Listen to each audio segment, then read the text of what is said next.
When you look at the current position and state of Counter Logic Gaming, CLG's League of Legends team, I think it bears considering the reluctance the organization has had to actually kick people out who were decent or average or slightly above average in favor of potential upgrades.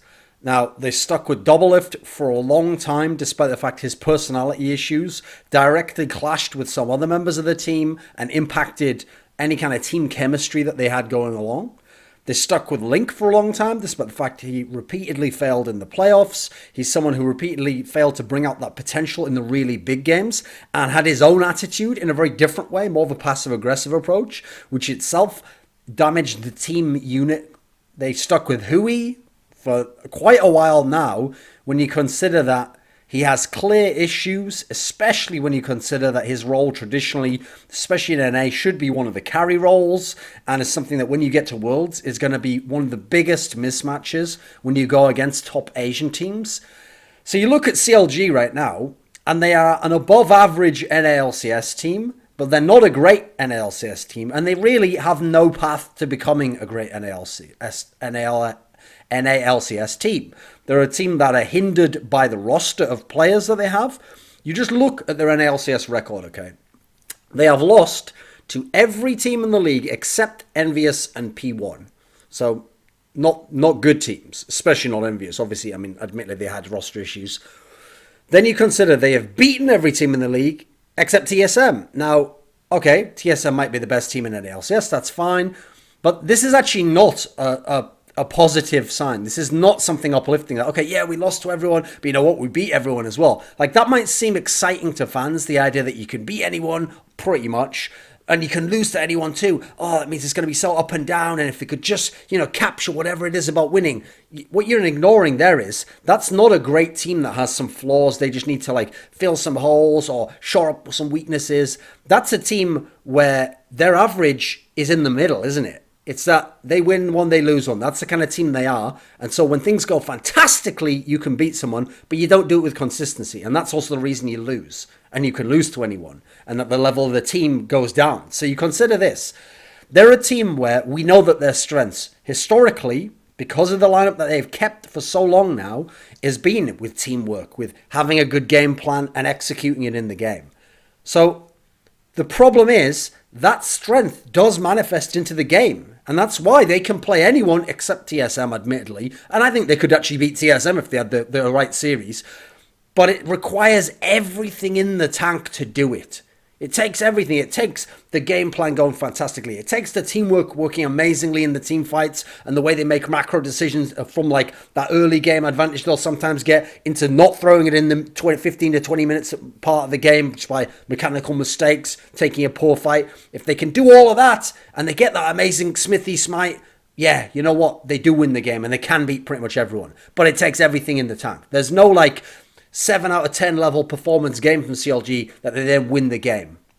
That, or they'll win a game from just having a nice macro decision at the point in the game where, just because of the way League is at the moment, you can sometimes win that one big team fight and then somehow you win the game despite the fact so many of the kills, so much of the game seem to be going to the other team. That's the only way that they're going to win at the moment. They're not going to massively out-execute people and blow them away. They're not going to put lead on lead on lead and get everything ahead of people. It takes maxing it out to a 10 out of 10 level. They've got to go all the way to 10 out of 10 to be able to beat all these top teams. And then you know what? They play against the lesser teams and their own lack of firepower, their own lack of superstar quality, consistent star player performances. They can also lose to those teams if they're not making good decision making and making good decisions in the game. If their teamwork's good, but there's one little misstep, suddenly they don't have the ability to get back in the game and win the game and outright do what really dominant teams like TSM in the past seasons could do, which is even if they went behind a little bit, they could power through and win the game anyway by virtue of how good their players are and then how good the unit around those players were. CLG has the unit at times. They don't have the players, though. They don't really have the roster to be able to do it. And part of that is the org's reluctance to upgrade. So you look at them at the moment, and with this up and down nature, they're a team that really are the ultimate Jekyll and Hyde team, except that the Hyde part isn't as good as you think it is. It's not that one day they're one or the other. It's that they're Jekyll most of the time, And then if everything goes perfectly, they can get high and they can just get some wins. Remember, some of the wins they're getting are also against the lesser teams. I'd be more impressed if they'd beaten a couple of the top teams 2 times and then they'd lost to like 1 or 2 of the smaller ones a couple of times. It's the fact that they win and lose against everyone. That's not a good sign in any sense. So to me, at the moment, CLG is like a worse version of the classic Cloud9 where High was the mid laner. Like, they had some problems in terms of their positions. The difference was CLGs are more extreme. Even for NALCS, CLG has some players who are average, barely above average, or are slightly below average. At least those old Cloud9 lineups, when they came back to NA, when they came back to West, they were still legit. It's just against the Asians they couldn't hold up. So I actually think also this team reminds me a little bit of, just as an analogy, a reference point, Virtus.pro from CSGO, because obviously Virtus.pro is much better relative to their peer group and the world. Virtus.pro is one of the best in the world. But Virtus.pro is a team, they're a team who have been in a million semi-finals. They've been in many finals. They've been in position okay, if they'd had a good day, they could literally have won 3 or 4 majors in Counter-Strike Global Offensive. They've won 1 in history. Now, the reason why is because they're a team where they can beat anyone. But it takes everything from the very best teams in the world. And they don't ever make upgrades, so they never risk becoming the best team in the world outright. And they have to just go off all that team play and experience, and they have to play in that way. And also, Virtus.pro, like CLG in this sense, can lose to much lower teams. Teams that their other peers in the top 5 wouldn't lose to and wouldn't just get upset now. That's because, since they don't have the crazy firepower in Virtus.pro, they rely on that teamwork approach and that experience approach and making the smarter in-game decisions. And then if that isn't there in any way, now the lack of firepower kills you and people can beat you who are lesser teams, but who have some crazy firepower of their own or have a style that can work against yours. So you do get an advantage from keeping the same lineup for a long time. There is a clear team play advantage you can get from that, assuming you were good at team play early on. You don't just take any random bunch of players and keep them together for 3 years and become good. No. If the team you have within the first 3 to 4 months displays good chemistry, they work well, they have amenable personalities that balance out correctly, so it's not like clashing egos and personality conflicts all over the place. If you have a good unit like that and you keep them together a long time, yes, you will continually develop that team play. But the problem is, think about it. Let's say you started at 70 to 80% of what your team play potential was. And let's say you developed it over the years and you did a fantastic job and you got up to 90, 95% of the team play. That's the problem. At that point in time, you're going to be good, and that's going to allow you to get wins. That's going to allow you to consistently be a quality team to some degree. The problem is, how are you ever going to improve on that? That's the thing, right? How are you going to improve that last 5%? It's going to be nigh on impossible. It's going to take an incredible amount of effort to even get like another 0.5% up, another 1% up. Meanwhile, you've got these glaring failures elsewhere that your team play and teamwork and the great coachable personalities in your team allow you to seem like you don't have to pay attention to, because this is a crutch, holds you up and gives you a chance to come back and to have good games and have wins, but it's never letting you be number one. But because you never address the other aspect, that's what never means you can be number one outright. You can be the best team. Instead, you're battling to compete with the best team. Being the team who can compete with the best team means you could sometimes beat the best team. The best team is the one where, yeah, they could still lose to that guy, but they're going to most of the time beat the others. And that's why they're the clear number one team. And this is where CLG doesn't put themselves and seemingly refuse to. Like, they just seem in denial of this. And they think seemingly that everyone in their team is capable of being a champion again, and that if they just coach them fantastically, that it's going to happen for them, which doesn't really make a lot of sense.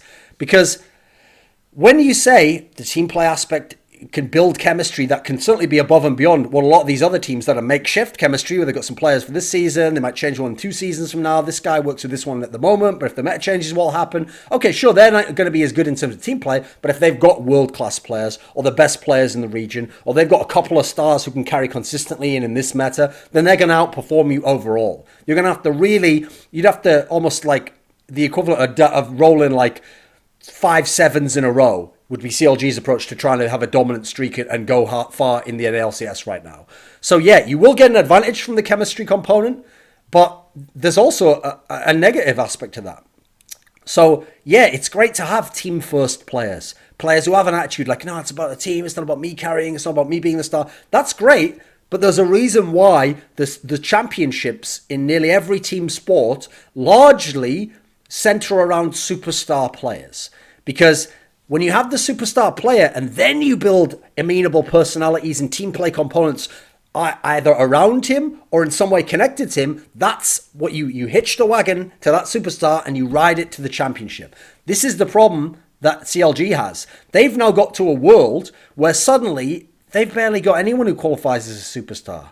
So they've got good teamwork, they've got great chemistry, they've got a lot of history together playing with each other. They're actually in a position where they've got all these team first players who'll do whatever's asked. They've got, in my opinion, the best coach in the West at the moment. At very least, the best in NALCS. I don't think anyone can really challenge him right now. I think actually that Zix probably is the best. I mean, I did a reflection with him recently. You can find out a lot of his thoughts and the way he sees the game. And he definitely is a very good coach suited to that group of players as well. He seems like if he's someone where people buy in, then his system and his approach is going to work a lot in the long run. But the issue is having the best coach, having this team play advantage, having this history together and great chemistry, I actually think has ended up being a crutch for this team and has allowed players who actually aren't quite good enough or should at least be considered, one or two of them to potentially be replaced, to continue to coast by. And so CLG at the moment is accepting not outright mediocrity, but they're probably a mid-table NALCS team to slightly above, because we've seen some of the problems some of the other teams have, some very flawed teams in NALCS right now. That's why if they were good, I think CLG would be top 2, top 3 outright. They shouldn't be where they are right now, like clamoring for that and battling backwards and forwards. This shouldn't be where they are if they were as good as they think they are. So they're a team where, look at their lineup. Who is the superstar? Like, forget for the world. Let's not get silly. Let's just look in NALCS right now. Which ones of the CLG players are legit superstar players? Okay, so you look at nearly all of their wins, and nearly all their wins are going to come where Darshan, the top laner, or not as often, but sometimes Stixay are having carry games. Okay, so Darshan has been this way his entire career, but he is the ultimate. I hate the way this phrase is being used to cliched points of time, because he really does suit the term feast or famine. This is a guy who either makes all the plays, is totally keyed in terms of intuition in the game, makes all the reads, plays fantastically. You watch him and you go, this guy could be the best top player in the West. Maybe he could even challenge like the best in Korea and stuff. And then you see the other games he has where he just doesn't do any of that, and where actually he struggles, and where he just looks very average. And what you have to realize is, it's not like in the past where he was on bad teams, you're like, oh, maybe the team aspect doesn't work, or he didn't have a good shot call and he was doing it. Oh, maybe he just made the bad reads. No, he's been in a team now and played many, many games where we've seen what Darshan's about, and he is like this. Depending on the meta, depending just game to game what he's like, he will have those carry performances. He'll also have the ones where he's almost absent. He's just an okay top laner. And so you can't rely on him consistently. He's not going to turn up 3 out of 4 games for you. It doesn't really happen.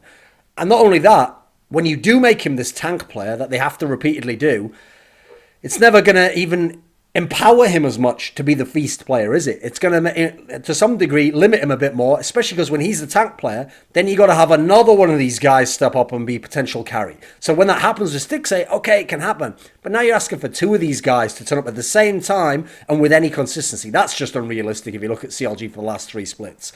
Then you go and you look at Stixay, okay? He has these big games where he carries in the mid to late game and where it's looking really good. And he certainly lanes fine. He looks okay most of the time there. I don't think he's particularly top AD carry. But that's the thing.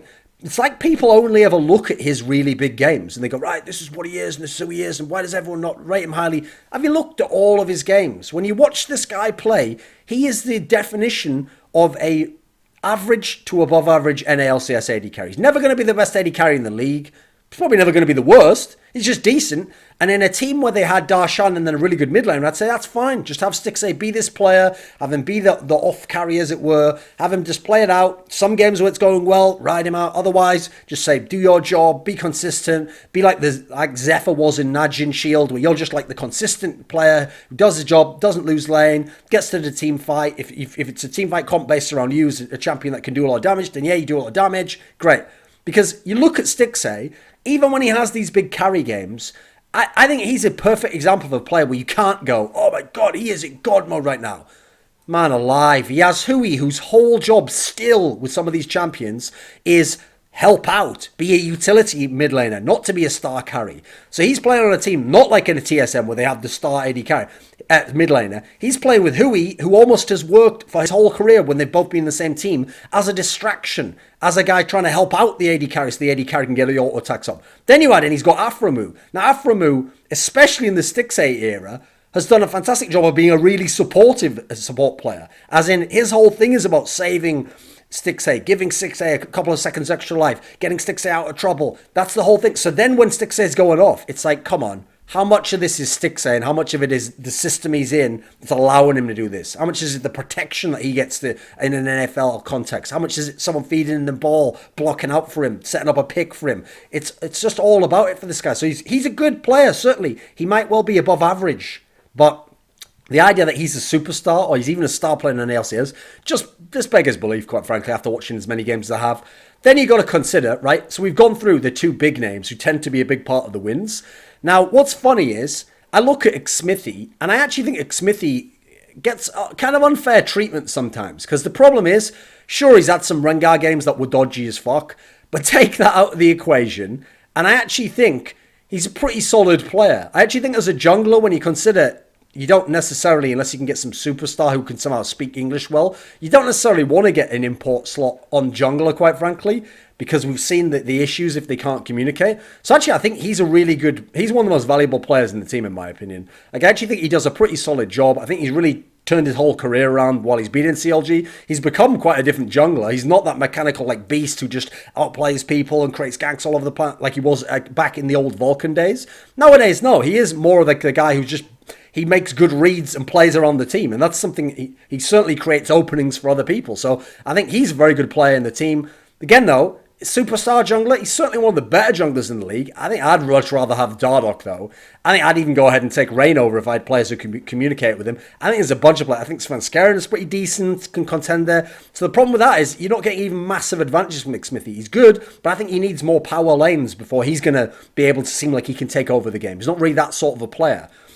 Then you've got to consider, okay, Aphromu's good, but Aphromu isn't the Aphromu of a year ago. He's not the guy who's some monster. And also, in terms of the whole shot calling thing, that's the thing. Nowadays, CLG doesn't look like the team that just has the godlike macro. They're not like Cloud9 in that respect. They're not like the team who always seems to know what to do at the mid game. That's not the case for this team anymore. They're a team now where they seem more like if they come in with a good game plan and execute it, then they can win. Can they make all those great decisions? I don't know that they can. Otherwise, why would it require so many ridiculous Smithy smites to save a fucking game and get them a Baron or something like that? Like, there's too much of that going on within the team when you consider how rarely they win. They're not a dominant team. If that was happening on top of a lot of good wins, and you'd say, right, you're just a very good team, you got a good jungler. Okay. This is like saving their arse a lot of the time. And then the last player, Hui, has been the most obvious person they should have upgraded years ago anyway. Keep the rest of the team. Keep all the rest of it. Well, the funny thing is, if you could go back in time now and have them say, okay, yeah, sure, Doublelift can go. Let Doublelift go. Stixay, we've seen what he's going to become in this crystal ball, so you can have him. If they could have just kept Pobelter even, right, that wouldn't give them a star player. I think Pobelter has been overrated for a long time now. But I at least think that's another player who is above average. So at least you'd have like across the board above average players to some degree. That might at least make the style that they're trying to go with, this very team orientated approach, work more. And then maybe you could be like the old Cloud9 and you could be like constantly top 2 or 3 and you're only ever going to lose in the finals or like a great semi-final or something. Maybe you could do that. Obviously, the dream is you want a star player somewhere in the mix here. It's either going to be AD carry or mid lane, surely. And this is what they lack. So I actually think one of the aspects, this will sound like a piece of trivia, but it was quite interesting when I looked it up. So I looked up the 3 players I think are most impactful on their team. So that is Darshan, Stixay, and Xmithy. And I looked, and amazingly, on their most picked, most played champions, they actually are losing tons of games and sometimes losing most of the games. So put Darshan on Maokai, he's losing most of the time. You put Smithy on Graves, he's lost tons of times. And you put Stixay on Tavares, he's lost almost every time. Like, these are picks that are in the meta. These are picks that these players seemingly want or their team wants for them, and they can't consistently get wins on them. So if this was the team that was playing fantastic macro and their teamwork really translated at all times and was like 100% out of 100%, and then it's just that, oh, we're working with some weaknesses in terms of skill, we'd understand. But that suggests that's not even happening here. Like, they're not a team who, once they have their pieces, they then outgame the other team. That's not even the case overall. So you look at this team, right? When we're talking about potential, even NLCS superstars, right? Where is the Jensen in this team? Where's the Bjergsen? Where's the Dardoch? Where's the Lyra? Like, this guy's on a terrible team and he's going God mode. Where the fuck are these players? They've got no one who's in that kind of category in terms of impactfulness. Okay, Darshan sometimes can have a game like that, Afromoo, Sticksake, Smithy, in general, are more team-orientated, supportive style players who just do their role, but don't exceed their role and play like a star player. Huey just does what he can. And I will say, he's never quite as bad as he seems. Like, he does, in general, do okay most of the time, but he also can have absolute nightmares. He can look fucking terrible. He doesn't have many games where he looks really good. Very, very rarely. And then obviously he's got like a couple of champions they put him on. I mean, the meta right now allows him to just sit on Orianna all day, okay, and look okay. That's not good though. That's not what you want from your mid laner. So I've always thought in a lot of team games, especially, well, particularly games where you have 5v5, there's a general theory as to how you want it to be, right? In general, the default way you make a team is you want 2-star players. I'll put it up here if I can find it. I did some video about this a while ago. In general, you want 2 stars, and you're going to focus the game around their carry potential. Then you can sometimes have a third who's either a hybrid carry. He can like play half hybrid, or you can play the more support style, so you can go between, and that will allow you to retain the 2 stars at all time, because this guy will be the valve, as it were, to know whether we go more team approached or whether we go heavier skill wise if he gets something. Or you can have those 3 supportive players, but that means the 2 stars have to be even better. It's really hard to make 1 star work and a bunch of supportive players, and basically no one ever has made no stars work. That has never happened ever in the history of League of Legends. And obviously, in general, no one's really made 5 stars work. Even making 4 stars and 1 supportive is incredibly difficult. I would argue that even Samsung White, what people think of as the team where player for player was the most dominant, I'd argue even they didn't do it. I mean, I think for me, that was like a 3-star, 2 supportive in some sense, maybe 3, 1 hybrid, 1 support. That was pushing it, but even then, that wasn't that great. And by the way, they only won the 1 championship as a team. They didn't win any of the LCK, so maybe that's kind of setting us out. It was called OGM back then, but maybe that's telling in and of itself. If you look at the classic SK Telecom lineups, a lot of those is like 2 stars, 3 more supportive players, or 1 hybrid, if you want to call it Bang, or in the past, maybe you could say Impact was playing that. So I actually think in general, the style that they're trying to do in terms of team balance within CLG doesn't even make sense. It goes against history. They don't have stars for a start off. They have maybe 1, maybe a hybrid, but in general, they don't have star players. So how can they win domestically? They're not doing it at the moment, and they look like they won't. How will they win internationally? That's just not going to happen. That is unrealistic. So this is a team where you look at them and look at their past. What was the best case scenario in the past? Well, they won an LCS by about the smallest margin imaginable. They almost lost to Team Liquid in the semi-finals. They weren't dominating the regular split. Got to the final. Barely beat TSM when they had Yellow Star. Before they got Biofrost. Before they made the coaching changes. Still almost lost to TSM there. Went to MSI. Now, everyone remembers, second place MSI. Yeah, they had some really good games in the group stage. Problem is, they only got to the final of MSI because not just they managed to beat SK Telecom, but because SK Telecom lost twice to Flash Wolves, SK Telecom had to play RNG, the team with the best record in the group stage, in the semi-finals. So SK Telecom then came alive, did the classic revival from the dead that they can do in best of 5 series, beat RNG, and therefore RNG could well have been the second best team in the tournament for all we know. Then, in their own semi-final, CLG had a really close series against Flash Wolves, a team famous, by the way. I don't generally like to use the term throw, but if there's a team that I've seen throw more, or just be totally unaware of their key weakness and allow their weakness to constantly manifest, it's got to be Flash Wolves. They have been so ridiculous at throwing at like 15 to 20 minutes in games I've seen for the last 2 years. It's just been in their DNA. So they barely beat them, and then they got to the final. Yeah, they had a couple of good moments in the SKT series, still got 3-0'd. So that was the best case scenario. Now you look, they had a decent summer. They got to Worlds, but they auto-qualified. We never really got to see what would happen if they had to go into the gauntlet type scenario. They're a team that they can win, but again, it's close. That was the best case scenario. Now you look now, they barely ever could blow anyone away. They're never going to make 5 great macro decisions and just outthink someone completely. They're never going to dominate individually, and they absolutely can lose to anyone in the league practically, even if those teams, in theory, themselves don't have a lot of firepower, but have 1 or 2 stars that can go off. Now, when you consider they've got a good base, which if you add in the right star could be very, very good, when you consider they've probably got the best coach in the league, and you consider they've got players with a great attitude that would fit around a star, Why doesn't CLG at least consider upgrading to a star? How can they think that they can keep changing and keep coaching this team and it's going to go somewhere else drastically different? We know who CLG are. We've seen them for all these splits. We've seen them play all these games against a multitude of opponents from different countries as well. We get what their best points are. We get what their worst points are, and we know where they sit on a day-to-day basis, and they are not going to be a truly great team beyond the fact that they have some good accomplishments in the past.